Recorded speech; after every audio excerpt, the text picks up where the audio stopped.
मी स्वतः माझा बाप त्याचं नाव दासादादा होतं.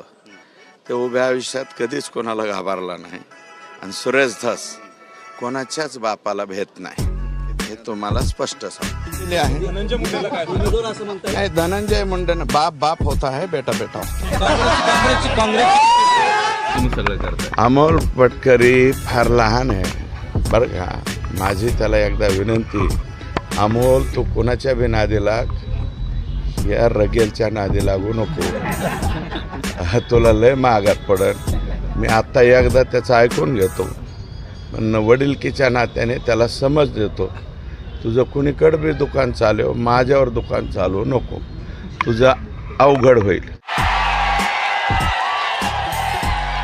अरे रगेल वागायचं, रगेल लोळा पांगळ्यासारखं वागायचं नाही. आयुष्यभर शेळी म्हणून जगण्यापेक्षा एकच दिवस वाघ म्हणून जगलं पाहिजे. ही औलाद आपली आहे असं आपण जगलं पाहिजे. तू कस काय नाव घ्यायना, मी वाट बघतोय. सुरेश धस आता काय राहिलं नाही. सुरेश धस कागद येशील म्हणले, कागद. अरे सुरेश धस कागद असणारा नाही, तुम्हाला डोक्यावरचे केस उठायला लावणारे अवलाद. माझे मित्र धनुभाऊ काय भाषण करता, मी तुमची भाषण फार जपून बघतो. फार सुंदर कसे कसे हात वारे करता. अरे कोणता बहिणीला दिला, कोणता एकदा मला तरी द्यायला का. बाबा बाबा, माझ्या आयुष्याची शेवटची निवडणूक आहे. आला का म्हातारा झाला का काय. हे बरं नव्हं, हे वागणं बरं नव्हं, हे मी तुम्हाला या ठिकाणी नम्रपणे सांगतो. शेवटची निवडणूक आता काय त्याला शेवटची दुसऱ्यांदा तर लढत नाही, काटाळूस तर पडावं लागतंय. मला सुद्धा एक मेसेज आला, तुझ्या टिंब टिंब दम आहे का.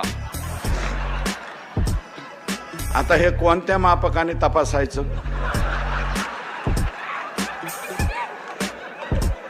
सिंपल पेंडुलम आहे का, कोणतं यंत्र आहे हे तपासायला. जाऊ द्या, मी त्याच्यावरती जाणार नाही, पण हे औलादी कसले आहेत, हे असले पिलावळ कशी सांभाळता. अरे आमच्यात दम आहे का, आहे ना, म्हणूनच बोलतोय ना. बिगर दमाचा नाही, दम आहे. एक नाही दोन सांभाळतोय. तू काय समजून सांभाळायला. हा, दोन्हीला 3 लेकर आहेत, तू नको सांगू मला. मी राष्ट्रवादी 2005 पासून 2017 पर्यंत राष्ट्रवादी, 15 पर्यंत राष्ट्रवादीत होतो. म्हणजे जवळजवळ 10-11 वर्ष मी त्यांच्या बरोबर काम केलं. अजित दादा असा नव्हता रे. अजित दादा, ए अजित दादा, तुझ्या पाया पडतो, तुझं काय अडकलं रे ह्यांच्यापाशी, काय अडकले. हे जाऊ दे ना बाहेर, हे जाऊ दे. अरे बाबा, ते सातपुडा सरकारी बंगल्यावर जर बैठका घेत असतील आणि ही बैठक जर चुकीची निघाली, मी चॅलेंज देतो, राजकारण सोडून देईल. आता माझ्याकडे 300 गायीचा गोठा आहे, 1000 गायाचा गोठा करेल, 200-300 मसाडा सुद्धा आणेल. मुरा मेसाना मसाडा आणून मसाड धुत बसी.